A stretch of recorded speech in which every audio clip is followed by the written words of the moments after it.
Hemos de tratar aquí un tema que, lejos de ser una fantasía, se trata de algo muy real, que afecta a todos aquellos que abran sus sentidos al llamado de la naturaleza, encarnada en estos graciosos hombrecillos que, tal como la tradición y la historia afirma, son los custodios del planeta, los verdaderos herederos de la Tierra.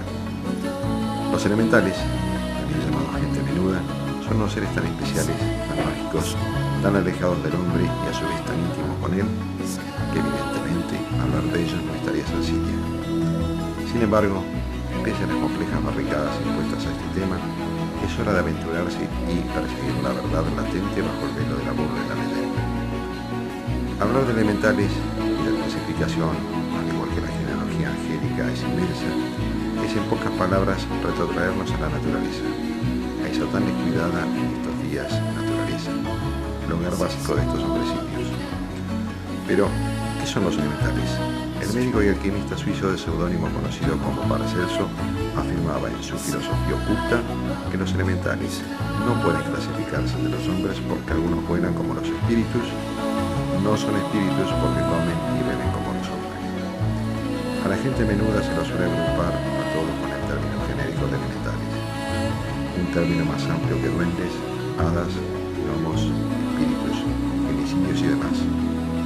Amén, que este término los define maravillosamente, ya que son seres relacionados con los 4 elementos básicos y primarios de la naturaleza: fuego, aire, agua y agua. Muchos estudiosos los han definido también como seres a medio camino entre el hombre y los ángeles. Es importante alejar de nuestras cabezas la imagen estereotipada que, por elementales, duendes y gnomos, tenemos. Las leyendas abundan, eso es cierto, las historias también, eso es indiscutible. Desde antaño vimos el suave rumor de su mágica presencia, su asociación con la naturaleza. Toda leyenda en su fondo íntimo guarda una esquiva verdad. El 90% de la humanidad concibe la idea personal de un Dios, de una fuerza suprema, magnánima, todopoderosa.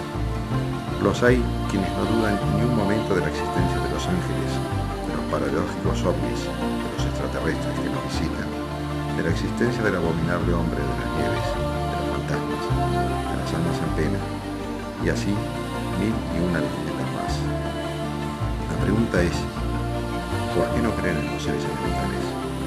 Hoy en día, este tema vuelve a tener auge. Diversos medios se han hecho eco de estos hombrecitos.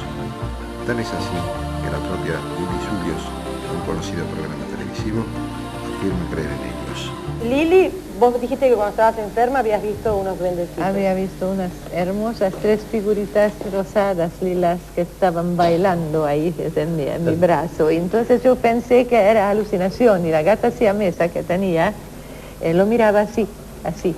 A medida que eso se estaba moviendo, la gata seguía con su cabecita. Entonces me di cuenta de que no era alucinación, sino también era algo real, visible.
Juan G. Atienza, un erudito en diversas materias investigativas, piensa que los elementales son una especie de llamada de atención hacia una realidad que se da en la naturaleza y que no se comporta conforme a los cánones físicos o morales establecidos por la sociedad humana. Elementales, naturaleza, elementales, naturaleza. ¿Qué ocurrirá cuando no tengamos más naturaleza? Cuando la codicia enmascarada con el nombre de progreso acabe con los espacios verdes. ¿Dejarán de existir? ¿Se mudarán? ¿Acabará la fantasía? ¿Quién dijo que fuera fantasía? Para los tranquilos habitantes de Zaragoza, España, en aquel invierno de 1934, la cosa fue muy real, quizás demasiado. El suceso tuvo lugar en pleno centro de Zaragoza. Una voz misteriosa empieza a surgir de una hornilla. Se cree al principio que todo es una farsa, una broma de mal gusto. Con los días se convierte en algo que mantiene en vilo a una entera población. La policía armada interviene, penetra en la casa y comprueba estupefacta que las voces y lamentos surgen de la hornilla, sin explicación racional. ¿Qué era aquello?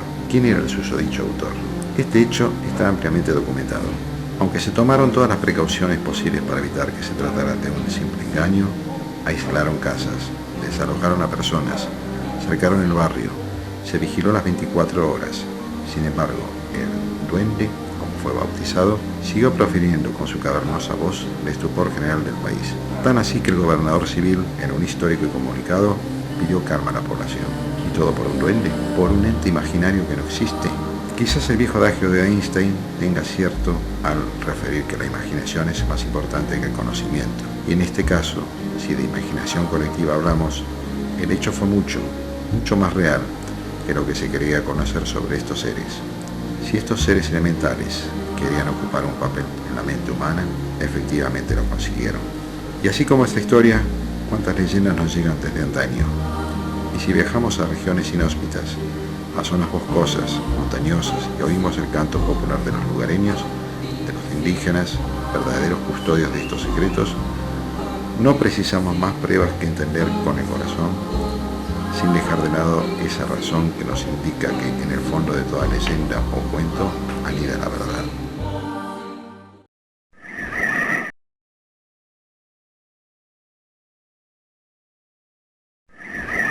Sabemos a nuestros ancestros de muchísimos años, ellos son como parte de la naturaleza, porque hoy están exponiendo a los que estudian, y para nosotros es muy sagrado el duende, que ayuda a la comunidad. Cuando en realidad la comunidad necesita tiene mucha necesidad, entonces de pronto aparece y por algo y ayuda a la comunidad constantemente. Y también lo que le llaman gnomos también tiene una acción algo distinto, pero que también es parte con espíritu que proviene del Creador. Es al revés, tenemos el sentido de pertenencia dentro de nuestra filosofía a la Madre Tierra.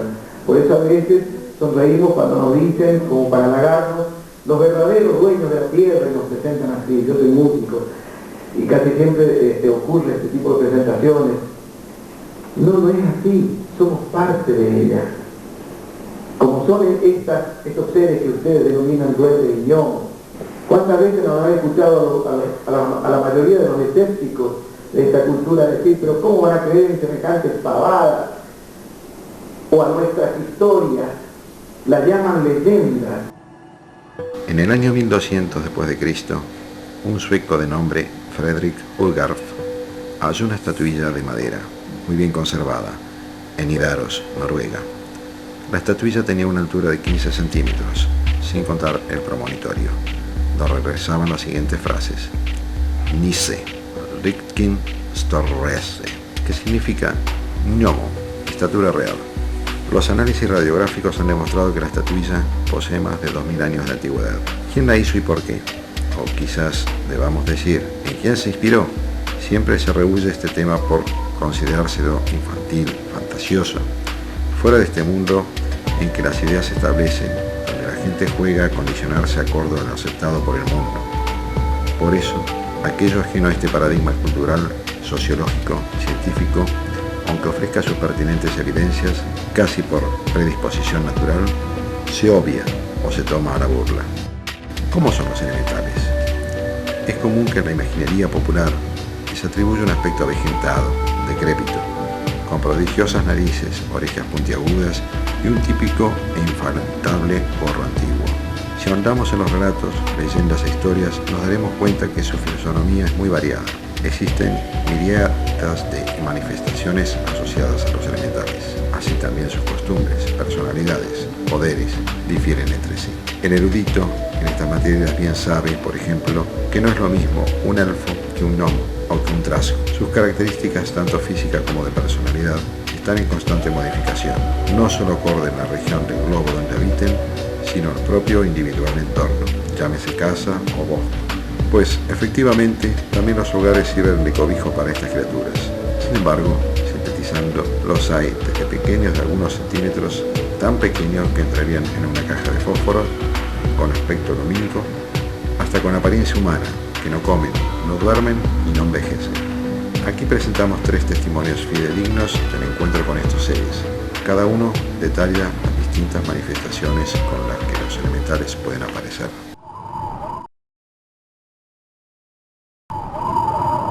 Bueno, en realidad fuimos a un campamento y entonces las señoritas siempre nos contaban historias a cada ratito y nos decían cosas de los duendes.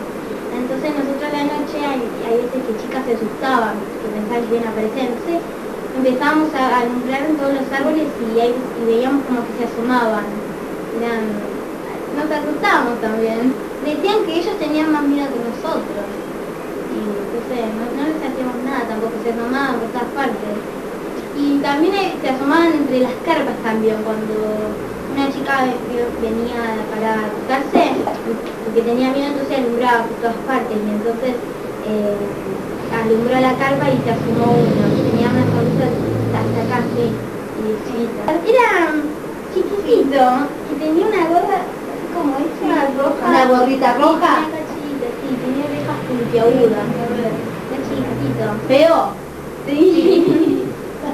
Y lo que se vio fue una forma de una luz turquesa, como azulada, bastante fuerte, de unos 30 centímetros aproximadamente, y se veía que era una forma humana, como humano.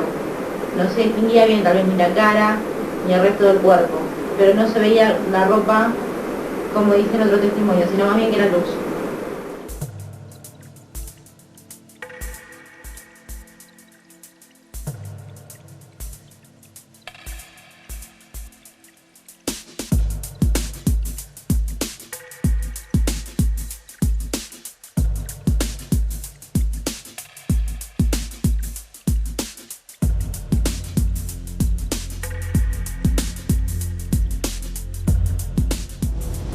Es común que muchos elementales se manifiesten al anochecer.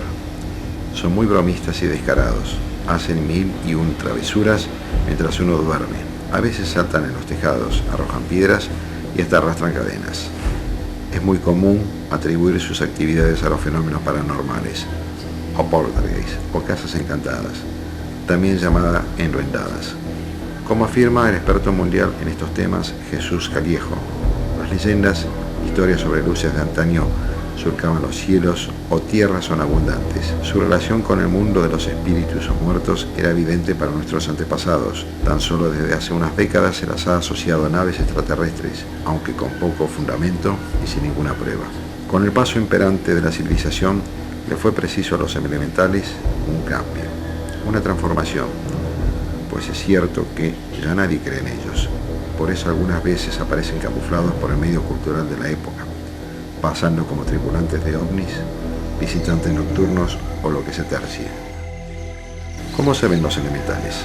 A los elementales se los puede convocar consciente o inconscientemente por medio de conjuros, rituales mágicos o simplemente deseándolo de corazón. Gente que no ha buscado su presencia, pero un día se topó con ellos en el claro de un frondoso bosque, al reparo de un señorial árbol o simplemente en la orilla de un peregrino arroyo. Además de lugares y fechas específicas para verlos, hay personas que nacen con aptitud para verlos o para captar su arcana presencia invisible. Los poetas Yeats y el mismo William Blake, creador de Alicia en el País de las Maravillas, llegaron a esta experiencia sin proponérselo jamás. Y así muchos más. También hay quien dice, no sin fundamentos, que Blancanieves y los 7 enanitos, ese célebre dibujo animado de Walt Disney, fue un cuento basado en una historia real. No estamos afirmando de que Disney los haya visto. Se hace esta mención con su lógica reserva. Alguna vez se capturó un elemental, que se pueda percibirlos es una cosa. Que alguien diga que ha visto a uno de ellos es también plausible, pero que luego se afirme que alguien ha sido capaz de capturar a un elemental vivo, muerto luego, y que tengan pruebas de su captura, ya es simplemente increíble. Este es el caso, quizás el único, de captura de un elemental ocurrido en España, en la comarca catalana de Girona. Aconteció un domingo de septiembre de 1989, en un lugar popularmente conocido como el Bosque Encantado de Girona. Un matrimonio de amigos fueron allí a pasar el día. Cuenta Mario Añaños, uno de los testigos, que, mientras preparaban la barbacoa, oyeron unos ruidos o gemidos extraños. Inopinadamente, vieron a un pequeño ser que los contemplaba detenidamente con unos penetrantes ojos rojos. Antes de que escapara, instintivamente, se lanzaron sobre la criatura como una manta y lo capturaron. Lo colocaron en una jaula de periquito. Pese a que lo alimentaron con toda clase de comida, no la probó y murió el día siguiente. Luego fue conservado en un frasco de formol. Algunos dicen que o bien se trató de un espécimen teratológico o, por el contrario, era el hallazgo de un ser raro y desconocido para la ciencia. Los estudios a los que se lo sometió fueron controvertidos. Aún hoy late la polémica, la duda sobre aquello que se capturó en los bosques catalanes. Sin embargo, en rigor, según recientes datos, en los frondosos bosques aledaños a los Pirineos se halló otro espécimen igual. De ser así, ¿podemos seguir pensando en una mutación? ¿O se trató de un engaño con intereses económicos? Nadie lo sabe. Por el momento, el misterio, cierto o no, quedará pendiente. ¿Son todos buenos los elementales? Es opinión general, por parte de especialistas sobre la benignidad de estos seres. No obstante, hay casos en que los testigos resultaron agredidos. Era y es frecuente asociar al elemental con el demonio, llamado comúnmente por los sacerdotes diablillos. Los demonólogos de los siglos XV, XVI y XVII recogieron algunos incidentes con elementales y los atribuyeron al demonio. Más que nada porque en las castas cristianas no había cabida para tales seres. Desde hace tiempo se asoció a las casas encantadas con la obra de los espíritus molestos, desfallecidos que volvían para peregrinar por la tierra, vagando su alma por regiones de la casa donde otrora vivieron. El fenómeno conocido en la parapsicología como poltergeist es una palabra alemana cuya traducción significa duende burlón. Este fenómeno podría estar asociado a desarreglos emocionales de un ser humano que a la postre desencadena tales prodigios como ruidos y golpes, raps o el desplazamiento de objetos de forma inconsciente. Pero, ¿cómo explicar el fenómeno? O las voces en las casas abandonadas. En una casa así, la autoría de tales fenómenos se las achaca a un elemental, ya sea porque se lo sintió o llegó a ver. De aquí que estas casas se las denominen enruinadas, o en otras regiones del mundo, casas del apor, casas del miedo. En el mundillo ovni ocurre algo similar, los conocidos casos de los visitantes de dormitorios. ¿Se ha despertado usted alguna vez paralizado y con la sensación de que una extraña presencia hay en su habitación? ¿Alguna vez ha perdido una hora o más tiempo sin ser capaz de responder por qué y dónde ocurrió? ¿Ha sentido que realmente volaba por el aire sin ninguna explicación lógica que produzca este fenómeno? ¿Ha visto en alguna ocasión luces extrañas o bolas de fuego sin saber el motivo que les estaba causando? ¿Se ha despertado con extrañas marcas en su cuerpo para que no encuentre ninguna explicación? Si vosotros que habéis esto contestáis afirmativamente al menos 4 de las preguntas, es posible que hayáis sufrido una abducción, secuestro, por entes no conocidos. Muchos salvatajes en la historia fueron achacados a ángeles, pero ¿fueron todos efectuados por intervención seráfica? Es posible que muchos, pero no todos. Aquel 14 de abril de 1912 sería difícil de olvidar. El gigantesco transatlántico, el inundible Titanic, pasaba a engrosar la historia de una manera trágica y dolorosa. Cuando minutos antes de la medianoche, el poderoso barco chocaba con un enorme iceberg. Miles de pasajeros fallecieron en esas frías y negras aguas junto con la mole del Titanic. Existe una creencia difuminada entre los marineros que afirma que las sirenas, como elemental del agua, habitan los océanos, cuyo canto de belleza ha cautivado a más de un navegante. Los clásicos griegos identificaban a las sirenas como seres que eran mitad pez y mitad mujer, oriunda de los mares. Se las identifica como seres bondadosos que ayudaron en cientos de naufragios. Ya en la Odisea de Homero aparecen referencias de estos seres tan especiales. En la Edad Media era usual nombrarlos y hasta enamorarse de ellas, como el clásico de cine Splash representa. Cierto o no, los marineros que rescataron a los sobrevivientes del Titanic así lo creyeron, y no en vano. Desde el comienzo aludieron que las sirenas participaron del rescate de los sobrevivientes. Cuando ahondamos en los libros, en las declaraciones de los sobrevivientes a la catástrofe, encontramos un relato bastante curioso. Dice así: nos alejábamos en botes salvavidas cuán rápido podíamos del transatlántico que se estaba hundiendo. Pero, teniendo en cuenta que éramos casi todas mujeres o niños, me llama la atención la velocidad con que lo pudimos lograr. Era como si estuviéramos siendo arrastrados o empujados por algo que estaba debajo de nuestro. Desde aquel momento los sobrevivientes intuyeron que algo sobrenatural había intervenido en el destino de sus vidas.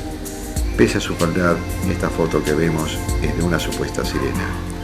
Lo real es que muchos enigmas rodean este desastre.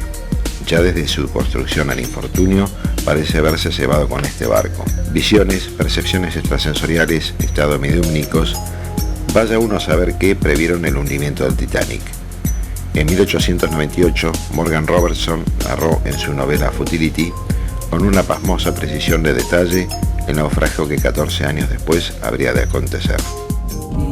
Los elementales constituyen no solo la inspiración de muchos autores como J.R.R. Tolkien en su clásico El Señor de los Anillos, o más recientemente J.K. Rowling en la saga Harry Potter, donde también abundan en menor cantidad estos seres, tan feos como bonitos, también tiene su parte en la religión. Así como Dios brindó la inspiración para que la Biblia se conciba en Ángel Moroni para el libro de los Mormones, los elementales hicieron lo suyo con el libro de Urantia, un grueso volumen con más de 2000 hojas de delgado espesor, en donde no solo se describen las actividades de estos peculiares compañeros, sino que narran el origen de los mismos en la historia humana, así como su papel en grandes sucesos como la abertura de la tumba de Jesús y el robo del cuerpo de Nazareno. El libro de Urantia es una revelación universal para todas las razas humanas. Este libro, que sirvió de inspiración para la serie de Caballo de Troya, la rebelión de Lucifer, el testamento de San Juan, etc., del controvertido J.J. Benítez, nos narra cómo fue la verdadera historia de Jesús, contada de primera mano, nada menos que por un elemental que vivió en aquella época. ¿Dónde viven los elementales? Se los suele ubicar en grutas, cuevas subterráneas, en bosques densos e incluso en hogares. En la costa de Buenos Aires existe una plaza chica visitada por mucha gente, llamada Cariló. Cuentan los lugareños que en los densos bosques de Cariló se suelen ver hadas, duendes, incluso hay testimonio de profesionales que los han visto. Otros lugares son Bariloche, Córdoba, Tucumán, Catamarca, Formosa, Chaco. Pero los elementales pueden rondar por todos lados, basta querer, desear, advertir su mágica presencia. ¿Cuántas veces, caminando por un bosque, uno siente la presencia de un algo, de un ruido, alguien o algo que nos observa atento, quizás agazapado entre los arbustos, quizás en lo alto de un árbol, pero algo nos mira, parece seguirnos. Hay muchos testimonios de gente que ha pasado por diferentes bosques y tuvo la sensación de frío o calor, o de ser observadas. Quizás usted sea una de ellas. Son hadas, buenas o malas, porque hay buenas y hay malas, según aquellos personajes con características más o menos femeninas. Leprechaun, son duendes. Los gnomos, elfos, son aquellos personajes que no tienen figura humana. ¿Quién fue San Patricio? Se dice que fue enviado a Irlanda, país de elementales, a convertir a sus habitantes al cristianismo. Este hombre vivió por el siglo IV. Su misión consistió en ayudar a los habitantes que estaban abatidos por las luchas y las pobrezas. San Patricio tiene una intrínseca relación con la naturaleza, ya desde que se sirvió del trébol para explicar el misterio de la Santísima Trinidad. San Patricio es actualmente el patrón de Irlanda. Hay datos que nos infieren que San Patricio hablaba de los elementales de la naturaleza, a los que había que amar y respetar. Su amor por estas criaturas queda reflejado en las fiestas del 17 de marzo, que todos los años se llevan a cabo, donde la gente se viste de verde con vestimentas típicas de duendes y gnomos, con sendos tréboles en sus manos. La leyenda cuenta que San Patricio invocó a los elementales de la naturaleza para que lo ayuden en su compleja misión. Así lo aseguran las lenguas viejas. Veamos la opinión de un obispo de la iglesia de San Patricio en Argentina. La gente en diferentes países, no nos pasa a nosotros, ¿no? Pero en diferentes países dicen que se visten de verde, tipo duendes, y llevan canastas con tréboles de 3 hojas. ¿Eso es cierto? Eso lo hacen en New York, ¿no? Claro, en Nueva York. Es una estilez conmemorativa. Historias, leyendas, ¿pueden provenir, como aquel famoso psicólogo dio fama, del inconsciente colectivo? Algunas sí, pero no todas. Como la historia de los Tuatha de Danann, esa raza de hijos de la diosa Dana, que se retiraron al submundo a vivir en los Siths, las tumbas funerarias neolíticas que se hallan en toda Irlanda. Este podría ser el origen de la gente menuda o elementales. A partir de este retiro, a los Tuatha se les atribuye la construcción de los monumentos megalíticos, hará unos 5.000 años. A veces, el sentimiento pueril puede más que nosotros, y no vemos más que aquello que queremos ver. O quizás sea como Bowler Lytton dijo en su célebre Isanoni: entre todas las debilidades que son objeto de burla por parte de los hombres de escasa inteligencia, ninguna es por ello más ridiculizada que la tendencia a creer. Y de todos los síntomas que se revelan en un corazón corrompido y una cabeza de pocos alcances, la tendencia a la incredulidad es el más seguro.